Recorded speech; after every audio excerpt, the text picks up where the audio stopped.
Welcome to the Golden State Media Concepts College Football Podcast, your ticket to all things college football. Are you looking to get your college football fix? Looking to get the latest news on your favorite school's team? Join us as we talk college football, from the national championship to college rivalries to bowl games to the Heisman Trophy to which conference is the best. We've got you covered for the Big Ten, SEC, Big 12, Pac-12, ACC, and everything in between.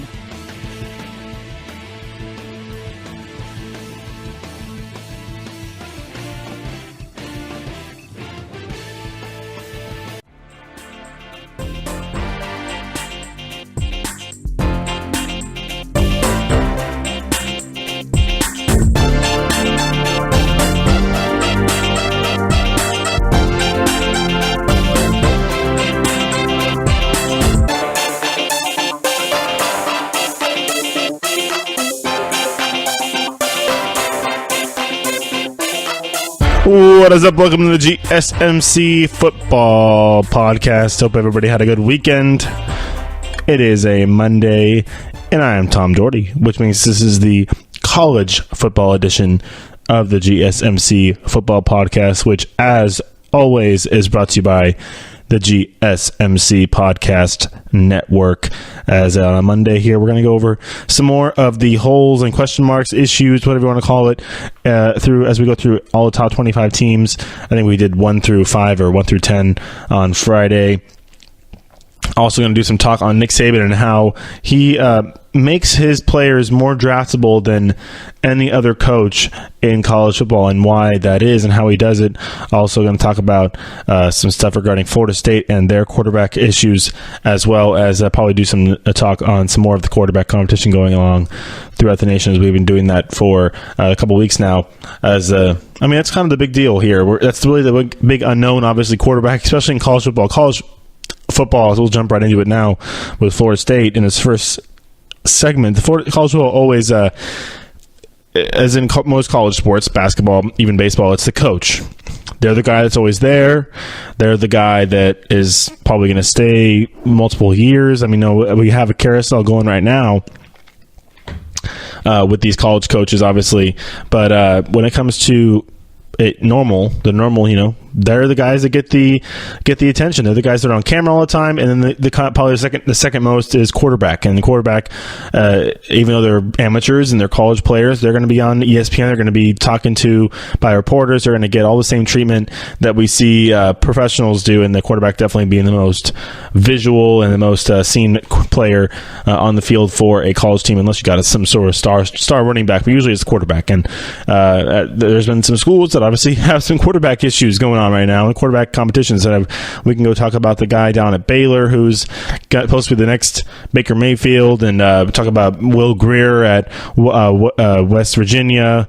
Talk about who's my guy down at Auburn that I never can remember his name off the top of my head. I'll think of it in just a moment here. But at Auburn, they have, their quarterback obviously had to go through a little bit. Jarrett Stidham, there we go, boom, thought of it.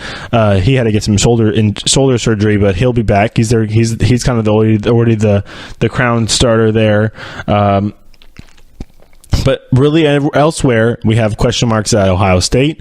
We have question marks at Stanford. We have question marks at Alabama. We have question marks at Florida State. We have question marks at Texas A&M. We have question marks at Oklahoma. Is Colin Murray going to go play baseball? We'll find out today, actually. If you're a baseball fan, go listen to this GSMC baseball podcast that I actually just finished before this show, just like I do every Monday, Wednesday, and Friday. But the Major League Baseball draft is today. Colin Murray, the quarterback, was supposed to be the heir apparent to Baker Mayfield at Oklahoma after he transferred over from Texas A&M. Went to Allen High School, one of the most decorated high school football players in the history of high school football. There at Allen High School in it's north of Dallas, but he could play baseball. Colin Murray very easily could get drafted. He bats cleanup, is playing center field for the Oklahoma Sooners baseball team, which is a good program.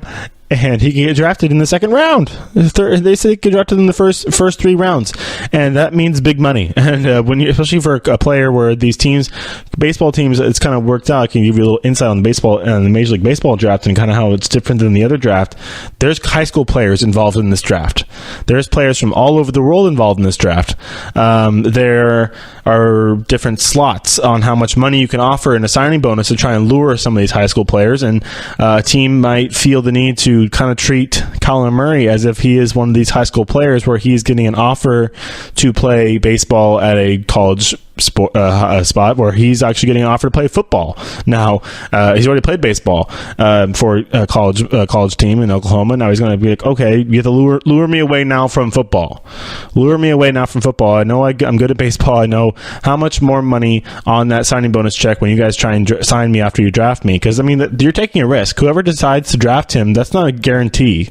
It is absolutely not a guarantee. So you're going to try and you only have so much money to grab from. You have a pool of money each team does, varying amounts depending on where your draft where you're picking in the draft. But you can try and lure away Kyler Murray. I mean, I could have thrown him up on the top line of my title of the show today because that's a big deal. Today is a big day for Oklahoma football, honestly, when it comes to the future of their quarterback, because the position of quarterback for Oklahoma, because if he gets picked early in the second round, middle second round, even late first round, you could see a big check that could sway his mind. I mean, I know he's been in the spotlight for quite a while, so maybe a large amount of money doesn't really waver him all that much, won't really shock him. But we don't know his family situation. We don't know what the deal is here, what the urgency is for Kyler to start making money. Obviously, if he goes and takes his check, it'll be the most money he's going to see for a while, because he's going to play rookie ball and minor league baseball for a while and make nothing basically until he gets into the show. Which, I mean, knowing the kid's talent, he could very well be there within the next few years, versus if he plays college football for 2 more years at Oklahoma, he'll likely be drafted in the NFL, barring any injuries or anything, which of course we never like to see. And then go right into making some money with the NFL, no minor leagues. I mean, that's the thing, is college football, basically, it's the same kind of thing. It's the same trade-off, honestly, for him, is he's going to get paid at least a little bit when he plays minor league baseball. He's going to get paid if you want to spread that, take that signing bonus and spread it out over the years that he's going to be playing minor league baseball. But, yeah, that's a huge question mark coming up today, and that'll be decided as the first 3 rounds of the MLB draft. I mean, MLB draft, there's literally like 60 rounds. It's kind of ridiculous. I'm pretty sure there's 50. Maybe there's 50 rounds. There's so many rounds because there's so many. Every baseball team, every Major League Baseball team. I know this is a college football show. It all works.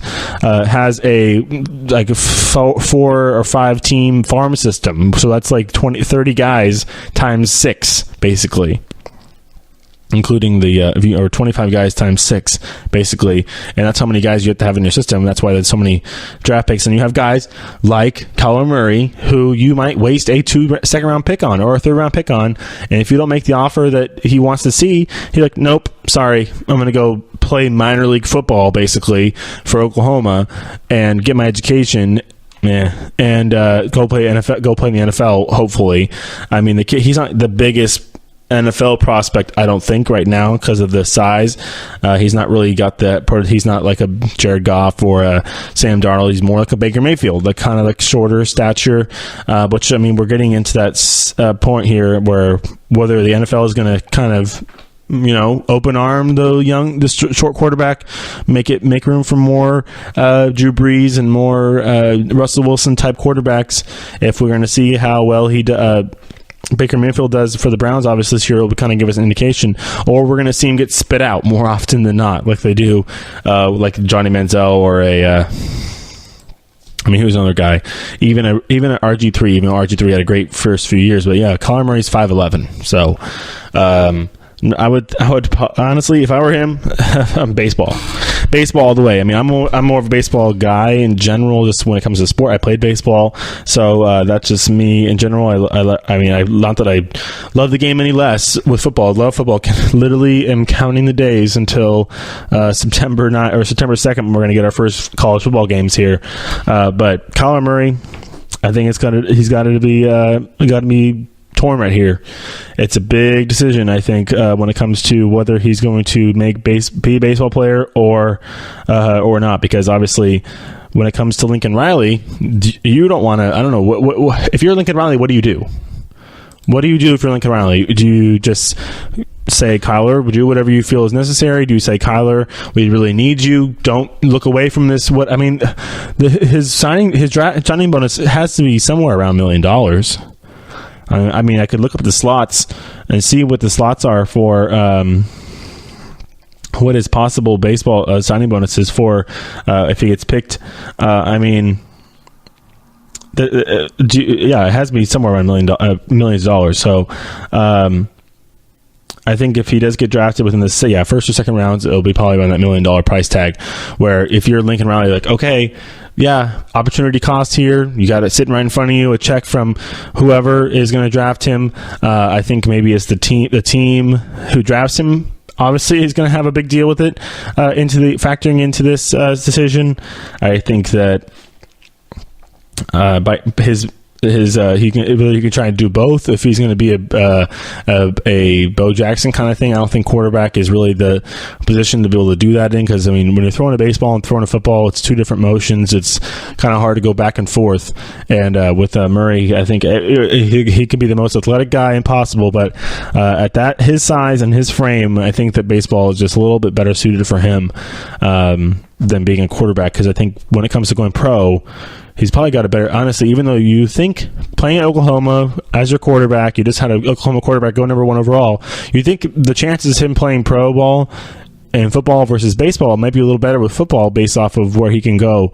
But based off of his size, what I've seen him do on the baseball field, I think, honestly, he has a better chance of going baseball, honestly, just based off of his size. Based off his size, if he's got a good bat, he's got a good glove, I think he'd be just fine. He's definitely fast enough to play on both fields, so it doesn't really, and more definitely athletic enough as well. So Kyler Murray, we'll see if he get picked. I'll probably be talking about it as well as on Wednesday after we get the we'll see where he gets picked. I mean, what if he doesn't get picked? That'd be crazy. I mean, there's so many different reasons. The drafts are really weird. I know we talked a lot about the NFL draft. It's weird kind of talking about the baseball draft on this football show, but when you have a very highly touted prospect in both sports, where you're a guy you could be watching on Saturdays for a couple years to come now for the Sooners, for a team that went to the College Football Playoff last year, for a team that had a Heisman Trophy winning quarterback, for a team that had a quarterback that went first overall, and now you're going to have your next heir apparent come transfer. He wasn't recruited by Lincoln Riley. He wasn't recruited by Bob Stoops. Kevin Sumlin recruited him.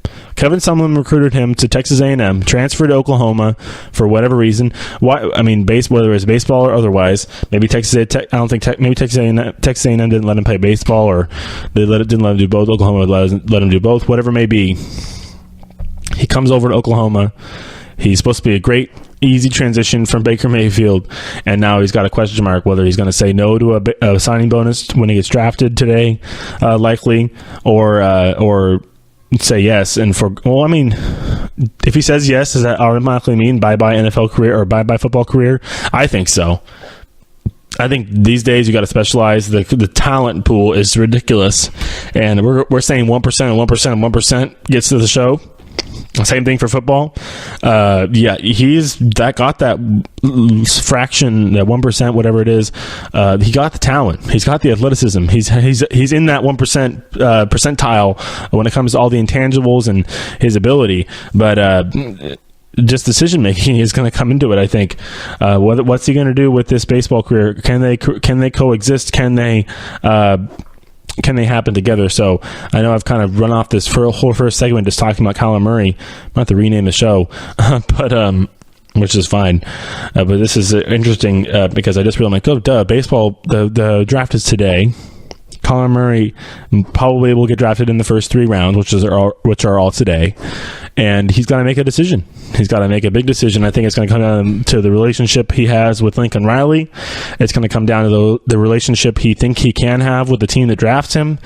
And it's going to come down to the amount of zeros on the check that gets written out for him after he's selected today. So That's going to be fun to talk about on Wednesday. So we're going to wrap up this segment really quickly here and come back after the break with some talk on Florida State. Third segment will be Nick Saban, and in that last segment we'll go over some of the question marks and issues for the rest of these top 25 teams coming into the summertime. So we'll do that right when we come back. Stay tuned.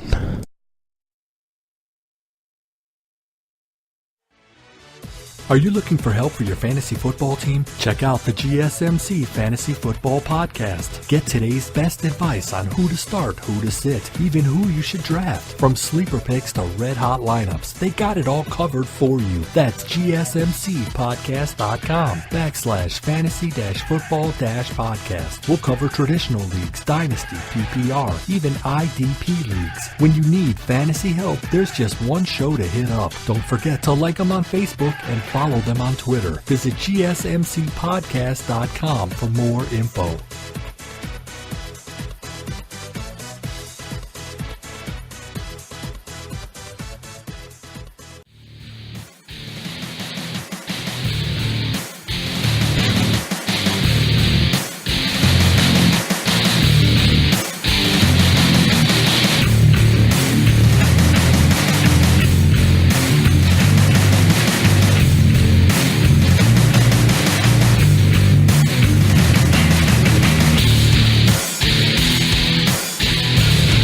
All right, welcome back to GSMC Football Podcast. Talked a little Kyler Murray in the first segment. This is the college football edition, by the way. That's why we talked about Kyler Murray for 15 minutes and questioned whether he is going to stay at Oklahoma or he's going to go play baseball.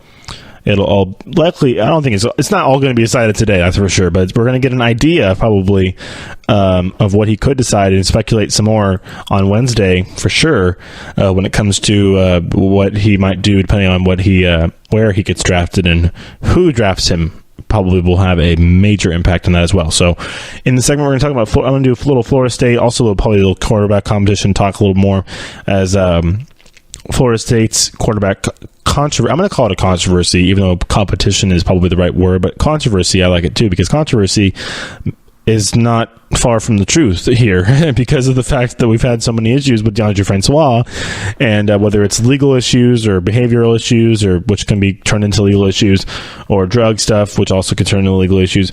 And I know he had like some sting operation on him and everything that he had to get his girlfriend and say that it was her stuff and everything to get some heat off of him. But he was dealing with some stuff, obviously, at the outset of this year and this off season. So all while he's still trying to rehab a very nasty knee injury that he took last season. So whether he's going to be the guy coming in, whether Willie Taggart's actually going to see what he wants to see coming into this summertime and into the fall camp, it remains to be seen. And it makes it a very interesting little competition this offseason, because you have a guy like James Blackmon, who played last year, all right last year, not the greatest. I mean, obviously, Florida State had a down year last year, whether it was the fact that their coach had a foot out the door, or there was some more political stuff going on at Florida State we don't know about. But on the field, it was definitely not what we thought we were going to see from the Seminoles last year. Obviously, the injury leading definitely towards that. But Deondre Francois, whether he can come back and be the guy is up in the air. Whether Willie Taggart's actually going to get what he needs to see in order to make a decision is up in the air. Spring ball couldn't really do it. Deondre Francois wasn't healthy. James Blackmon still is raw and talent. Obviously, he started last year as a true freshman, but that was really he was supposed to be a guy who was going to be developed over seasons. It was definitely not in the plans to get what's James Blackmon into the mix that soon. I mean, I don't think he was really that sought after as the starter right away, when I think he was supposed to be a guy who was going to develop over the few years. And seeing Deondre Francois as a guy who could definitely be a team leader and definitely be a guy to take them into a position where they can be competing for an ACC championship, for a college football playoff spot, and obviously that did not happen. You got to be healthy. Best ability is availability, and that's definitely the first question mark that needs to be erased off the board when it comes to Deondre Francois, is probably that health, and then you get into the legal legal aspect of it. I think he's a little bit better now, not as much hot water as he was before, as he's starting to get his legal stuff figured out. But when it comes to the actual getting on the field, I think it's going to take a lot for either player to probably get cemented as the starter. I think that they might even go into the season with some tentativeness, whether it's putting Blackmon as the starter for now and then seeing where Francois moves on after the season starts. Whether he's fully healthy by the time the season starts is a question mark. And then also Taggart really wants to see him take ownership and leadership of that offense before he really cements him as that starter. Obviously, during spring practice, Taggart actually did get in the report from ESPN, it was reported that Blackmon actually sent Taggart a text message asking him what his plans were for the summer, and Blackmon stated that he was going to be in Taggart's office the whole off season. I mean, that's actually it's really smart. A young quarterback like that, seeing vulnerability in a veteran who was supposed to be like this odds-on favorite to be the starter, was the starter last year, obviously gets hurt, but then not only does he gets hurt, but gets some legal issues. James Blackmon wants more of a chance, wants to come out there and actually perform. I think he needs to worry about maybe his body style a little bit. It's a little skinny, a little thin around the legs there. But I think that if he puts a little more pounds on, is in Willie Taggart's office all summer and is really working on that playbook, because I think it's going to really come down to who can execute the offense the best. They're both talented guys, both athletic guys, both have experience in the offense. You got a new coach in there, clean slate. I mean, obviously, first impressions do go far. So I think that James Blackmon wins that one when it comes to first impressions, because I think Willie Taggart came into this job and was immediately hit with his starting his apparently it's supposed to be starting quarterback coming off injury, obviously, in legal issues, getting police stings set up on him and everything. And Willie Taggart's just like, what are we doing with now? What is the issue here? Like, I just came from what was he at Oregon for like 2 seconds. Gets Oregon back to where they kind of wanted to be with where they have with Chip Kelly. Now it's Mario Cristobal over there.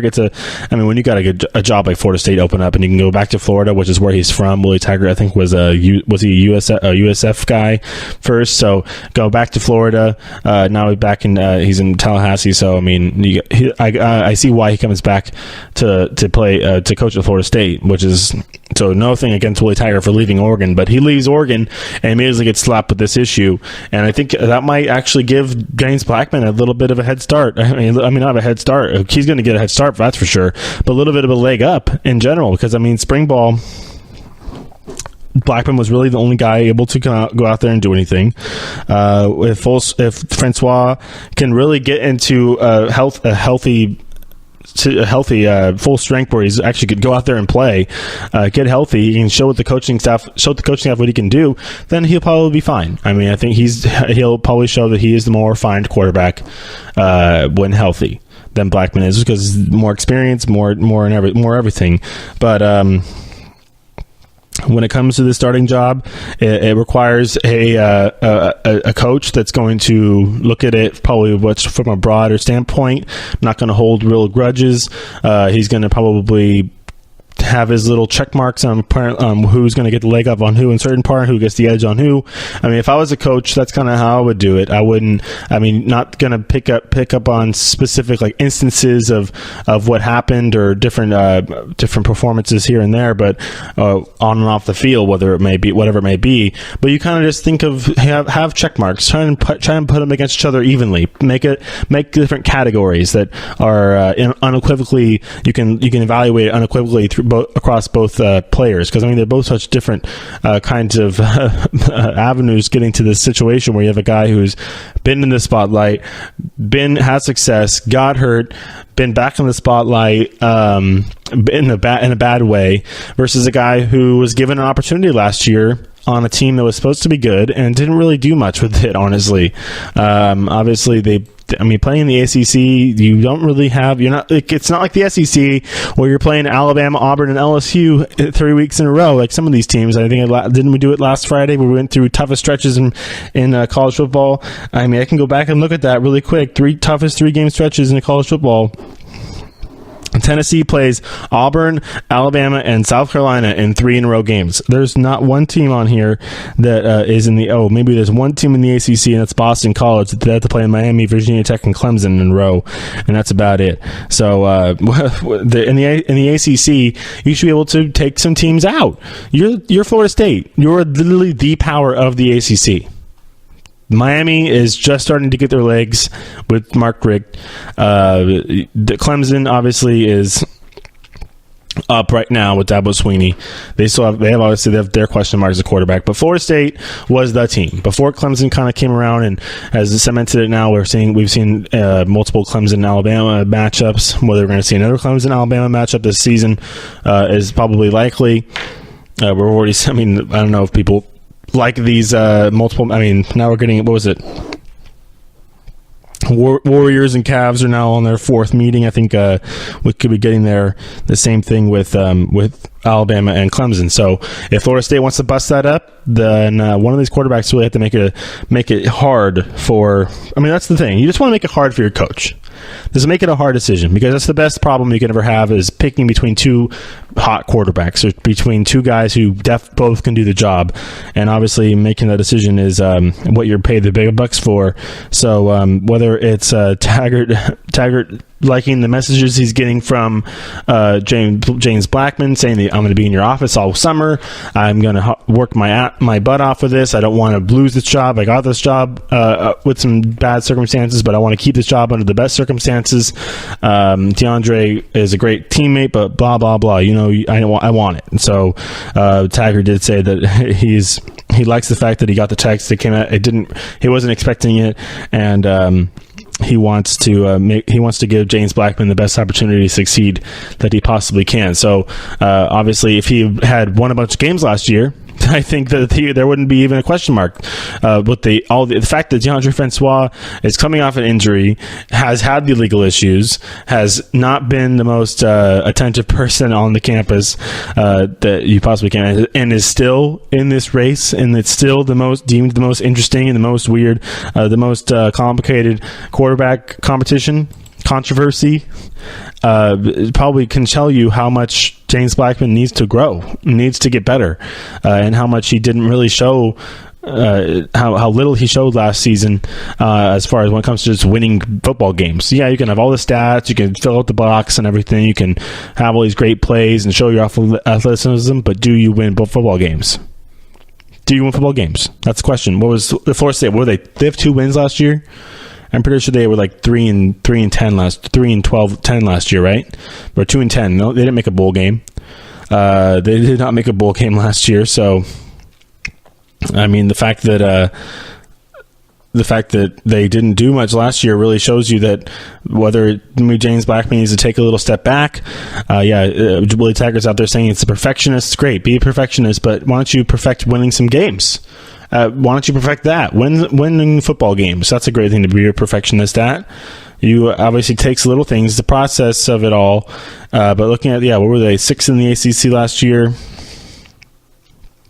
They won a whopping, and they beat a nobody team, and they beat another nobody team. They had 3 wins last year. They didn't make a bowl last year, so they had to win a few games. They beat Florida. They beat Louisiana Monroe. They beat Florida Southern Miss. They beat Syracuse, and they beat Duke. Okay, so they won like 5 games last year, but that's not Florida State. That's not Florida State at all. That's an injured quarterback and a true freshman quarterback right there. So whether they're going to be able to take that true freshman quarterback and roll them into maybe 10 wins. If you can double your wins in one offseason, that'd be great. That'd be a nice thing to do. But like I said, the fact that Deondre Francois is still in the conversation, I think it kind of has to be, honestly, because of what kind of talent he is.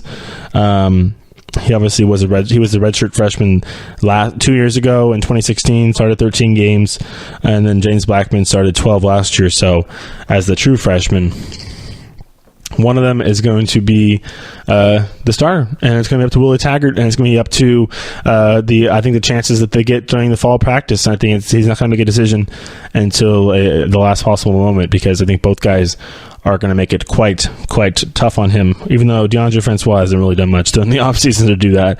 But like I said, the fact that he's still in the race and still in the running after all these issues he's had shows that he's the talent he has and the potential he has, and also the growth that is needed from James Blackmon.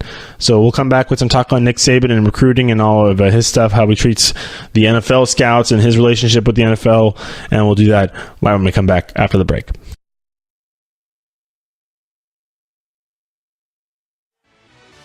Check out the show that's built on the MMA, from the UFC to extreme cage fighting. They got the fights covered. Check out the GSMC MMA podcast. Get the latest news on past or upcoming fights. Join us as we talk to and about some of the biggest names in the MMA, past, present, and future. When it's the fight game, there's just one show to check out. GSMCpodcast.com/MMA-podcast. Don't forget to like them on Facebook and follow them on Twitter. Visit GSMCpodcast.com for more info.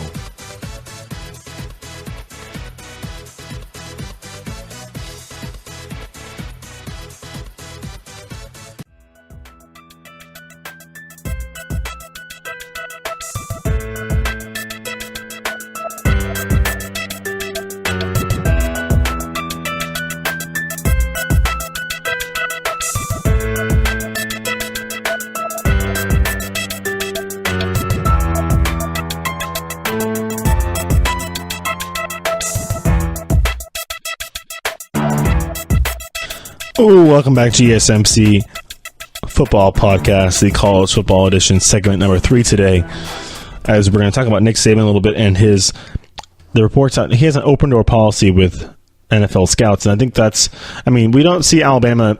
There's lots of reasons why we see Alabama, all these Alabama kids go out in the NFL draft. A lot of them early and often for the Alabama team. They do get a little bit of a bad rap that he overworks them a little bit in college, or they burn out easily. I don't think C.J. Mosley's burned out. I don't think Derrick Henry's burned out. I don't think Mark Ingram's burned out. They do sometimes have a little bit of a late start, like a Derrick Henry, or they don't at all, like Richardson. But when it comes to Alabama and their guys going from the college to the NFL, they definitely have a good record. Have had more guys than not. It's basically everything but quarterback. You got A.J. McCarron out there. You gotta like that if you're an Alabama fan. But as far as Nick Saban and what he does for his players when it comes to the NFL, obviously it's the fact that he has such a good relationship with these scouts, I think, and the fact that he always allows scouts to come in. Obviously, he's had relationships. He's been in the NFL. He was a coach of the Miami Dolphins. He was a defensive assistant with the Houston Oilers way back in the day. He also been on the Brown staff, so he's had experience in the NFL, has made relationships in the NFL with NFL people, and obviously being Nick Saban carries enough weight in itself, and I think that Alabama A as well carries some weight. So seeing guys, even this draft, he had Deron Payne in the first round. You got I think they have 3 guys in the first round. Obviously, they had Roquan Smith. Roquan Smith's Georgia. I think 2 guys in the first round. They had Minka Fitzpatrick and Deron Payne both go in that first round. But they've got guys all over the place. Whether it's, like I said, I've already said C.J. Mosley. Both the running backs there are great. You got Clinton Dix in the back out there I think is still on Green Bay. Great secondary player. There's guys all over the place. People I could keep going and mentioning people that we see all over the place in the NFL make plays, and they're not all of them, not all Alabama, but a lot of them are. And obviously, when you have a guy who has found a home, Nick Saban has found a home down there in Tuscaloosa, isn't really going to go anywhere. I don't think. He's obviously always like, every time a big NFL coaching vacancy comes up, it's like, you could think about going back to the NFL. No. I think that the fact that he is the top recruiter in the draft in the nation. I know I've said it a couple of times on the show. The fact that Nick Saban, when he did, I think is when he was interviewing for the Alabama job, he's like, you might not get the best coach, but you're going to get the best recruiter. And when you recruit the best players in the nation and you coach them up the way he does, you're going to end up with the best players in the nation, and they're going to get drafted. I mean, it's always when you're the best program, Alabama, and you pick the best players, you're probably going to create the best players, cultivate them the best way with being the best program, and you're going to end up having the most guys go into the draft. And it happens year in and year out. So, I mean, I can even go through and see throughout the draft all the Alabama players that go. Because, I mean, their defense is basically a pro style. I mean, especially defense. It's always defense. A couple offensive linemen here and there. But it's really defense. The defensive line, the front seven, even secondary guys, are always highly sought after because of the fact that he runs them so much like a pro style offense, and it's so complicated. I mean, it's not just the speed and the transition ability of the offense, so disguising the plays and everything, but it's the complication, the intricacies of play calling, of reading offensive the formations and stuff like that in the NFL, and how everything is so quick and how everything moves so fast. They do that in Alabama. Everything that's all done. Disguising, and they disguise defenses, disguising blitzes, disguising coverages, man to man. I mean, the defense is actually very. I mean, obviously, I'm speaking to the football fan audience here. They all know football is complicated. Playbooks are big. Defenses are complicated. I mean, you can blitz a corner every other play. If you really wanted to, you could disguise the linebacker behind or a safety behind a linebacker and have him come on a weak side of blitz. I mean, there's always all these kind of things, all these intricacies you could throw out there. When it comes to being creative on a defense, obviously you can sit in zone coverage, Tampa 2 all day if you want to. You could do that and mix and match blitzes, or you can get really creative and have disguises and have down linemen drop back into coverage when you have a pass rusher. I mean, a big linebacker coming down and basically switching. You could have two guys run a stunt and have a linebacker come through the gap. I mean, I know we see a lot of college teams running that, but nothing better. I think that the fact that they get it all so down pat, and it's almost like it's just second nature to a lot of these defensive linemen they see at Alabama. And not only do they just run 4 of them out there, they have like 8 and they rotate them all out. And I think that the fact that Nick Saban has been able to recruit as well as he does, have the relationships that he does in the NFL, and having this open door policy with these scouts and giving them really firsthand looks at his players, because these scouts know. They know they're going to Alabama. They know they're seeing the finest talent there is out there. Oh, maybe not the finest. I mean, there's talent everywhere. But okay, we're going to Nick Saban's house today, meaning Alabama. This is the best recruiter in the nation. We know he's got the best players from from high school. Just basically keep them healthy and develop a few skills. I mean, that's the thing. You have your raw skills in high school. We want you to, in Alabama, basically Nick Saban's job is to refine them down and to keep the player healthy throughout college, and then he'll get drafted very easily. Because the guy was already talented out of high school. He's already gotten the body style. He's already got the size. He's already got the speed. We're just refining that. We're basically an incubator. That's what Alabama is, and that's basically what Nick Saban is an NFL incubator. And the fact that you're getting the top players from college, that 1% is kind of transferring through. Basically, you say, 1% of high school players make it to college, 1% of college players make it to NFL. Yeah, that's true. But when you have this pipeline, we have the best recruiter going and dancing in people's living rooms. Go look up the video. It's true. To get a player, he's probably like, this is an NFL talent. He's going to the colleges, going to prep schools and whatever it may be to recruit. And he's like, that's an NFL talent. Picks him up, puts him on his team, and I'm going to call it the incubator, and develops a few more skills in the incubator and pops him out into the NFL. Boom. First round pick. Boom. Second round pick. Boom. Third round pick. Boom. 2 more first round picks. I mean, I think they had 4 first-round picks in one season, in one draft. I mean, it's insanity. So I know they had Deron Payne and Minkah Fitzpatrick last year, or this year in the draft. I go back and look at who else they had. They usually have at least 4 or 5 guys every year, it seems like, from Alabama. I don't know if they break it up by school here for me. I know they break it up by position and by conference. But just in the first round, Minkah Fitzpatrick went 11th overall to the Dolphins. And then they had Rashad Evans. That's right. Rashad Evans went 22nd overall to the Titans. And then they also had Deron Payne go 13th overall to the Redskins. So, and then also for the first round. Yeah, that's it for the 3 guys in the first round this year. All defensive guys. Look at a linebacker, a safety / corner, and a defensive tackle. So the top guy at every level on their defense basically goes in the first round. I mean, you don't see that anywhere else. You don't. Maybe Clemson. Maybe. I think the only team that I'm seeing twice on here. Am I seeing anybody twice on here? Georgia had an offensive and a defensive player go. Notre Dame had 2 linemen go. That's about it. I mean, I'm just looking at the transition from the NFL to Georgia had 3 guys in the first round, but Sonny Michel, running back, a linebacker, and an offensive lineman, which is great. But I'm saying, look at that's just a microcosm what Alabama does, what Nick Saban does for his team and for his players. I mean, that's the thing. That's probably part of his. It's got to be, not probably. It is part of his recruiting tools. Look at my pedigree, family. Grandma, mom, dad, grandpa, aunt, uncle, cousin, everybody who's here that I'm trying to convince to let your boy come play for me. Look at what I've done for these players. Look at my incubator. It's like if Elon Musk bought a house in Palo Alto and just started going through all the high schools and picking up the best programmers and said, "Look what I can do for you." If Tim Cook did the same, bought a house in Palo Alto, went to all the best. Look what I can do for you. I'm Apple.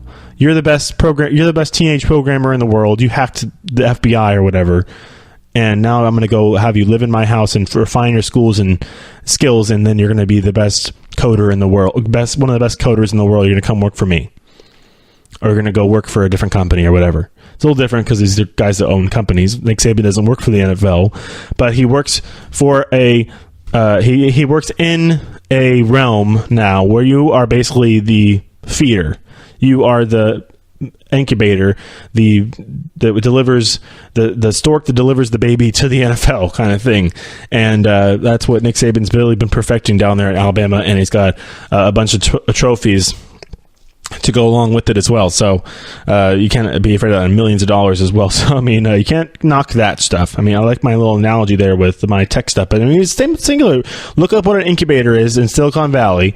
It is basically a house or a place where people can go work and live and create apps or do whatever they want, make a startup or whatever, and it's usually run by one person. So, and they incubate like talented people into creating their own things. So like I said, imagine if Jeff Bezos went and bought a house and picked 10 of the best programmers around that were not employed already by a big company and said, here's a place, I'm going to pay you, I'm going to give you a place to stay and live, I'm going to fund whatever you come up with. Go. And I mean, that's basically what Nick Saban's doing. He's going around to all the best high schools saying, come with me, I'm going to get you where you want to go. I'm going to get you funded, basically. I'm going to get you on a team. I'm going to get you into the NFL. That's what I'm going to do for you. That's got to be... I mean, he doesn't even have to say anything. I mean, I feel like that the logo just counts it all.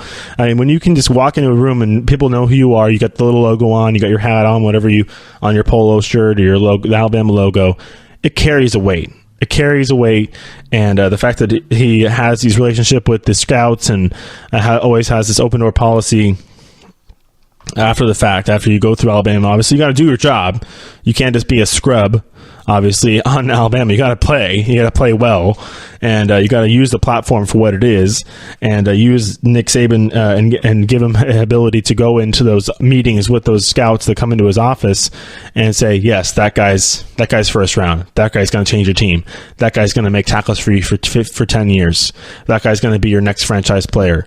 And he's just pointing out guys. That guy's going to stop the run for you for 5 years, basically. I mean, he can just point out people, and he's making these relationships and making people's careers basically go forward a lot. Obviously, when you have the policy you have with these scouts, it's a lot more free flowing. You can kind of allow ideas to kind of bounce back and forth, and you're giving your players the best opportunity to succeed in the next level. So, I mean, you got to be obviously. That's why he probably loves it. I mean, that's why I think he doesn't leave college. Is because he loves going on those recruiting trips. He loves he loves connecting with the families. That's probably one of the most favorite parts of his jobs. Obviously, recruiting can be kind of nasty and tough sometimes, but when you're Nick Saban, when you're Alabama, and you can go look in somebody's eye and say, I can get your son to the NFL. I can make your son great. I'm going to put him in my incubator. That's got to be a great feeling. And then the next great feeling is watching that guy walk across the stage and shake Roger Goodell's hand and hold up a jersey on draft night. So that'll wrap it up for the segment today, as we're going to come back with a third segment and talk about some more of these issues surrounding some of these teams and some question marks that they have coming into this season. So that's top 25 teams. I think we did 1 through 5 or 1 through 10 last time, so we'll probably pick it up with like 6 or 7 when we come back with the next segment. So everybody stay tuned. We'll be right back.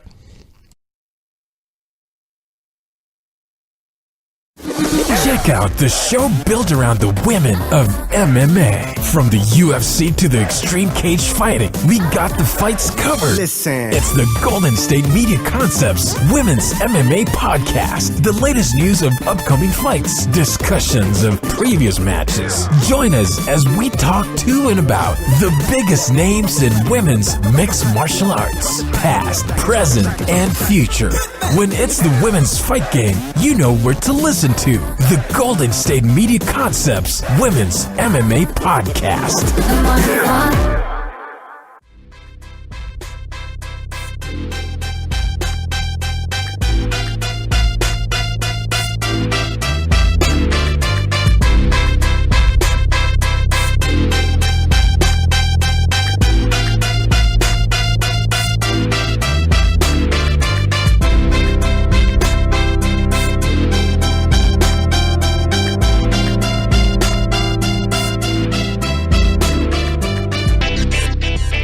Final segment of the day today here. Welcome back, GSMC Football Podcast, the college football edition of the show on a Wednesday. On Wednesday. I wish it was Wednesday. That'd be great. On a Monday, as we do this every Monday, Wednesday, and Friday.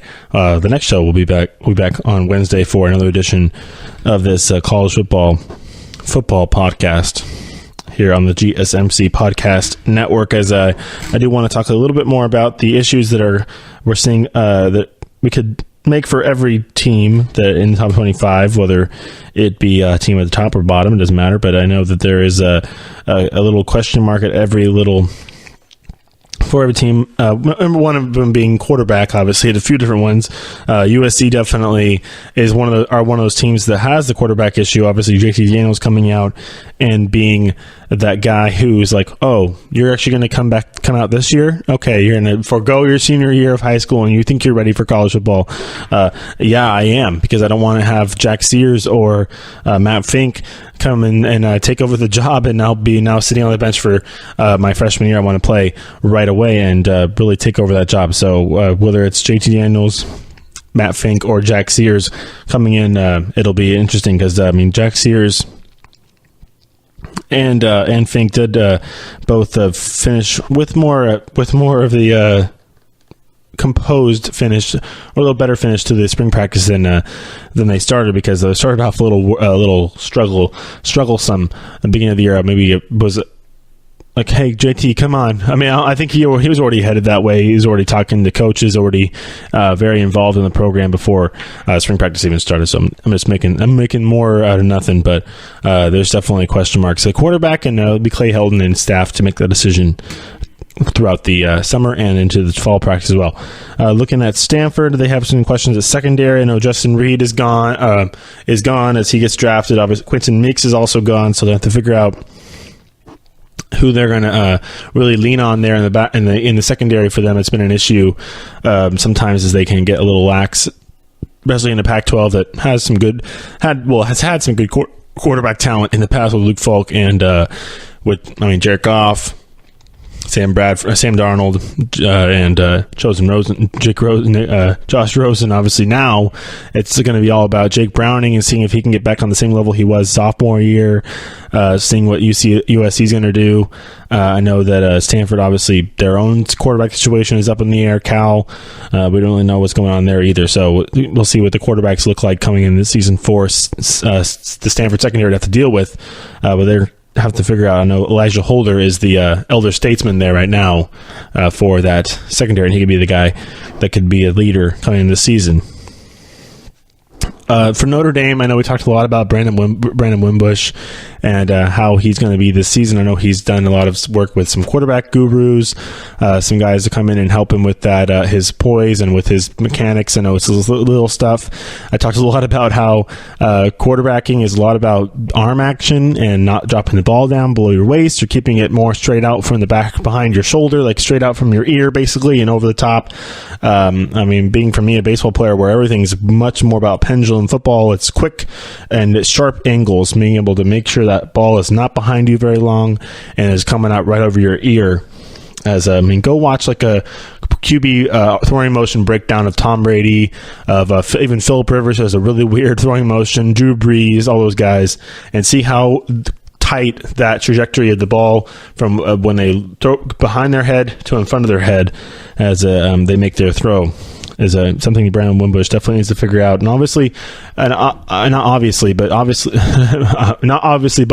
he's a very athletic guy. Brandon Wimbush is, but when it comes to quarterbacking, you can be as athletic as possible. You can be running all over the place, but can you throw on the run? Number one, and can you reset yourself? Can you reset a target? Because if you can throw on the run, great. But you can't throw on the run every time. You can't, because you're gonna one. All it takes is one time it sails on you. One time you don't get as much on it, even when you're throwing on the run, or it'll kind of veer off to the right. That's how you get interceptions, and that's how you put your receivers out in bad positions.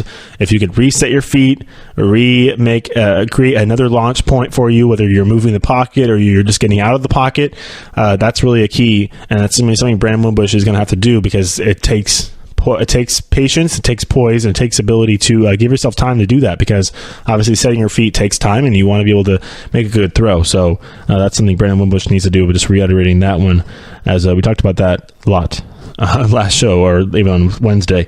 For Virginia Tech, obviously they are going to be not Virginia Tech, West Virginia, who is supposed to be one of the top offenses in the league this year with Will Grier. Their defense is going to have to step it up, as their defensive line is a question mark. They have some graduate transfers who just came in here. Kennedy Bigelow Jr. came over from USC. Jabril Robertson comes over from Clemson, so that'll be helpful for them as they look to back up that top offense. Well, hopefully a top offense with a top defense as well, and could be a very big help. As being in the Big 12 and being a team that's way out in West Virginia in the Big 12, which is I think it's the furthest east of any team in the Big 12, and being a team where players have to travel or be a little further out, they can stun some teams, and if they can get in a position where they can stymie offenses, Big 12 is all about shootouts.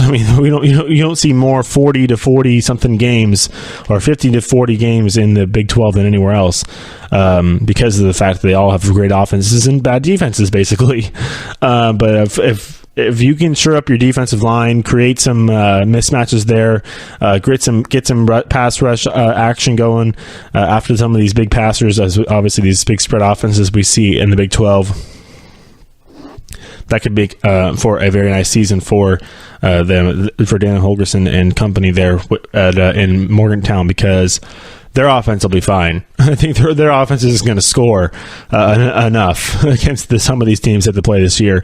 But when you're going against the TCUs and the Oklahomas and the Oklahoma States, it's going to be about limiting their offense and making sure that you can get your defense off the field as fast as possible to get Will Grier back on there and extend that lead, or get back, whatever it may be, create a lead in order, and then to extend it after the fact. So that's a big deal for them down there in Morgantown. All right.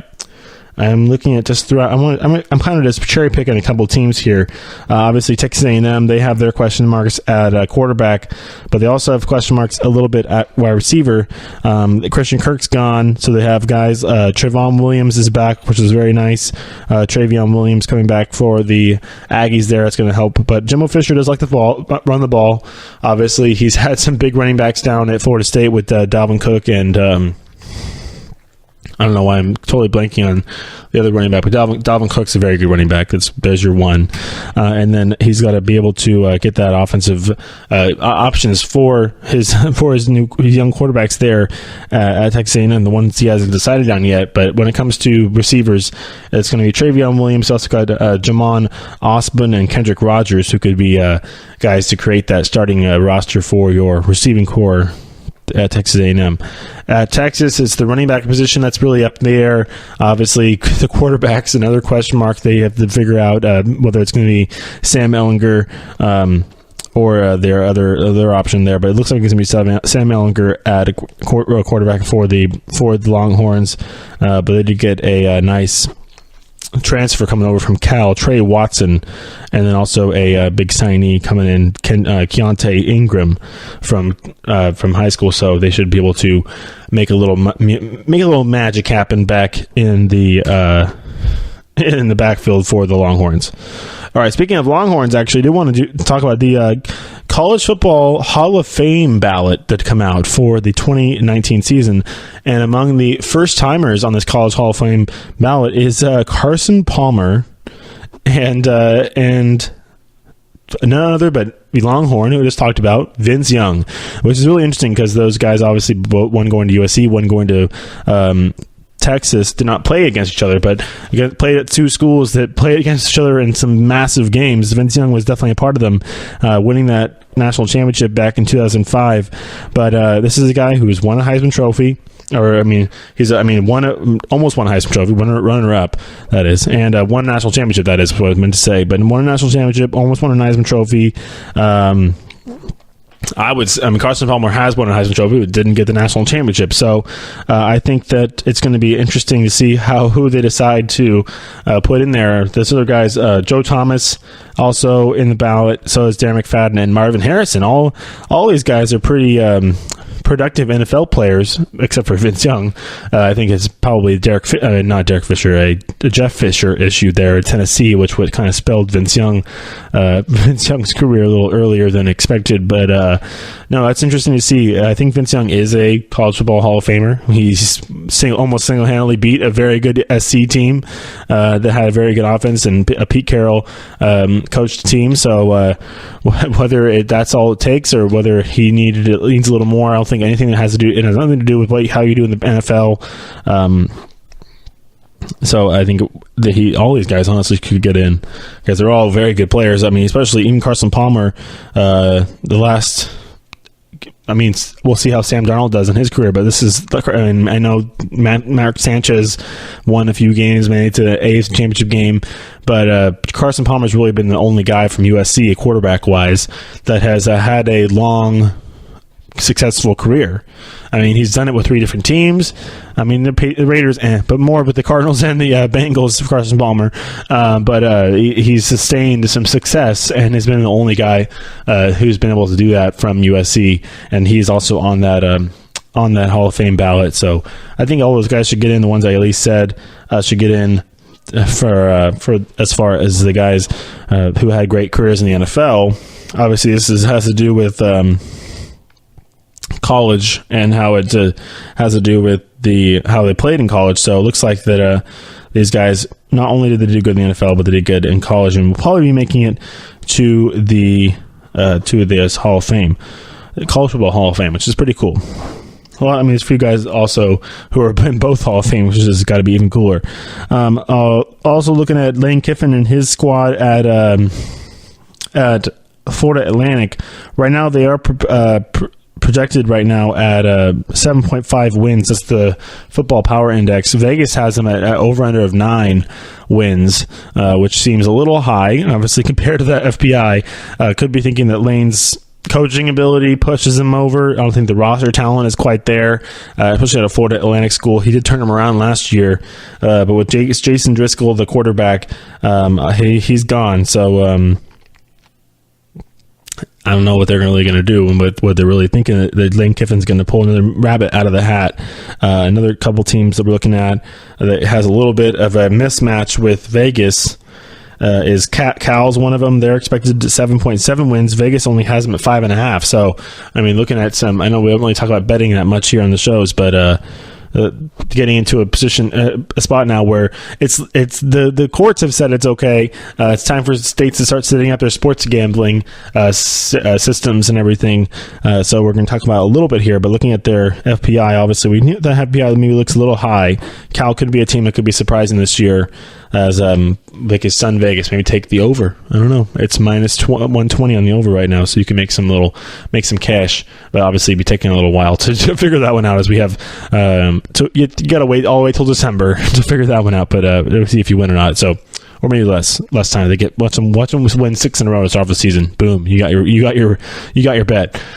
All right, that'll wrap it up for the show today, as we've gone over a bunch of stuff. We talked about Nick Saban for a while, talked about Florida State's issues with their or not issues, but the fact that it's just the most compelling and interesting quarterback decision they'll have to make. A, you have a first-year head coach, and B, you have a quarterback who played all of last year as a freshman, did all right, and C, you have a quarterback who played all year the year before and did very well, and then also had injury and legal issues. So you got all this stuff surrounding Florida State and their decision, Willie Taggart's decision to make at quarterback, and then also we talked about Kyler Murray for a while in that first segment, and the decision that he's going to have to make depending on what happens today in the Major League Baseball amateur draft, which is going to happen this evening. So if you were interested in seeing what Kyler Murray might do, pay attention to what that amateur draft sees, where you go, who drafts him, what position they draft him in, and maybe even see what the purported slot might be, and if when it comes to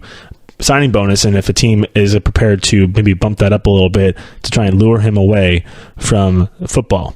All right, that'll wrap it up. Like I said, we're going to come back on Wednesday with some more college football talk. So everybody have a good start to your week. Have a good Monday, Tuesday, and we'll talk to you again on Wednesday. See ya. You've been listening to the Golden State Media Concepts Football Podcast, part of the Golden State Media Concepts Podcast Network. You can find this show and others like it at www.gsmcpodcast.com. Download our podcast on iTunes, Stitcher, SoundCloud, and Google Play. Just type in GSMC to find all the shows from the Golden State Media Concepts Podcast Network, from movies to music, from sports to entertainment, and even weird news. You can also follow us on Twitter and on Facebook. Thank you, and we hope you have enjoyed today's program.